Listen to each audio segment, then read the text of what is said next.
Gledate Gorenjska poročila na GIF TV. Delovno mesto na Regionalni razvojni agenciji Gorenjske BSC prevzela direktorica Franja Gabrovšek-Šmid, sicer pa je delo že zelo dobro poznano v samem BSC-ju, saj je tukaj že od leta 2004. Lepo pozdravljeni in seveda najprej iskrene čestitke ob zaupanju vseh županov na tem delovnem mestu. Ja, hvala lepa. Lepo pozdravljeni, res je, na Regionalni razvojni agenciji Gorenjske BSC Kranj. Sem zaposlena od leta 2004, takrat, ko je Slovenija pristopila v Evropsko unijo, ko so se začeli v bistvu izvajati vsi ti projekti, ki so potem pridobivali sredstva iz evropskih strukturnih skladov, tako imenovana evropska razvojna sredstva. To delo rada upravljam, bila sem že vključena v različne projekte, programe in tako da se tudi veselim v bistvu tega dela še naprej.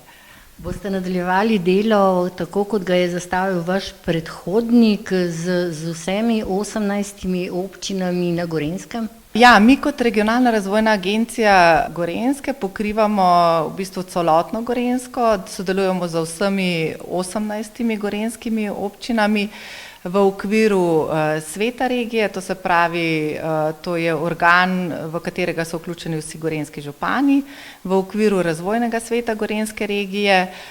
V tem svetu je 18 predstavnikov občin, 18 predstavnikov gospodarstva in 9 predstavnikov nevladnih organizacij, tako da in ta razvojni svet ima potem svoje odbore, in v katerih so različni strokovnjaki, tako da v okviru tega seveda pokrivamo celotno regijo. Tudi regionalni razvojni program Gorenjske za to obdobje, to se pravi, zdaj smo v obdobju 2021-2027, to je ta finančna perspektiva, je pripravljen in napisan za celotno regijo in tudi sledenje temu je seveda tudi eden izmed ključnih izzivov naše agencije. In kakšni so projekti, ki jih vodite v letu 2024, ki so prav gotovo vezani nekateri tudi na evropska sredstva? Ja, moram reči, da smo bili že do sedaj zelo uspešni v pridobivanju projektov financiranih iz različnih čezmejnih in mednarodnih programov. Zdaj v leto 2024 smo vstopili kot naša agencija z 28 mednarodnimi projekti. To je kar velika številka, ki pokrivajo zelo različna področja dela, tako da je vsekakor nekaj je pač sodelovanja z Slovenija-Avstrija, čezmejni programi in seveda z vsemi evropskimi državami, tako da, kar se tega tiče, bo kar zanimivo.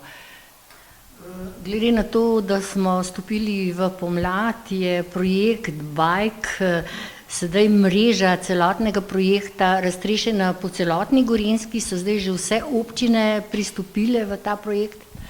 To je samo eden izmed projektov našega, ki je bil financiran v okviru LAS-a Gorenjska košarica.